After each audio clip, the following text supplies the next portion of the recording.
wa man daxika ku ree fi salaati ci julli ree nag mooy ñu dégg baat bi qaha batalat yàqu salaatuhoo julleem sawaun lu yam la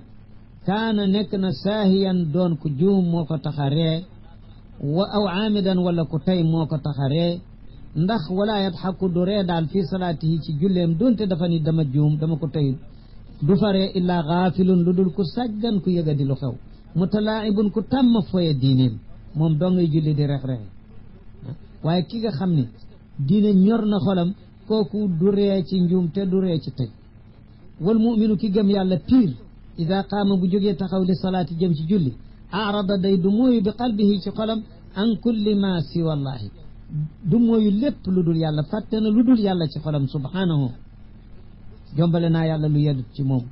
wa tarakate kooku bu jógee di taxaw day bàyyi adduniyaa addina ci xolam wa ma fiha li na ci biir addina yépp xolam gisatu ko xataa yaxdura bembate teewe bi qalbihi ci xolam jalaalullahi màggaayu yàlla ga mu màgg teew ci xolu jaam bi wa azamatuhu ak waraayu yàlla teew fi xolu jaam bi ak hay bëgga ca ne wa yartaida bay lox qalbuhu xolu jaam bi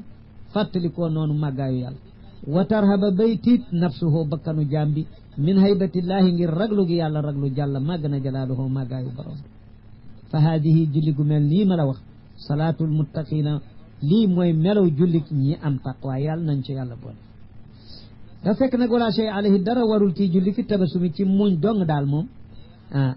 muñ jërë jël benn ree la waaye àndul ak baat bu dee si dégg bëñ ya rek nga la ñuy seen muñ nag du dara waru ko ci dàqul julli duñ ko sujootal ay bu bukaawul xaasii jooyu ki nga xam ni dafa ragal yàlla gu nooyal xolam ak yaramam moo ko tax a jooy te tayatu ko fi salaati ci biir julli jooy yooyu muxtafarun lu ñu jéggale la lu mu metti metti duñ ko ci sujoot loo du yàq jullee wa man ansata koo xam ne dafa xerawlu déglu di déglu noppi di déglu allahumma salli ala sayyidina muhammad wa sallim salaamaaleykum soppe xarit yi yéen ñi nga ànd ak seen xarit seen soppe Oustaz Ndoye di leen wax ni képp koo xam ne bëgg nga si numéro bii di daw suuf mën nga ñu si envoyer message WhatsApp incha allahu rabbi di nga si jot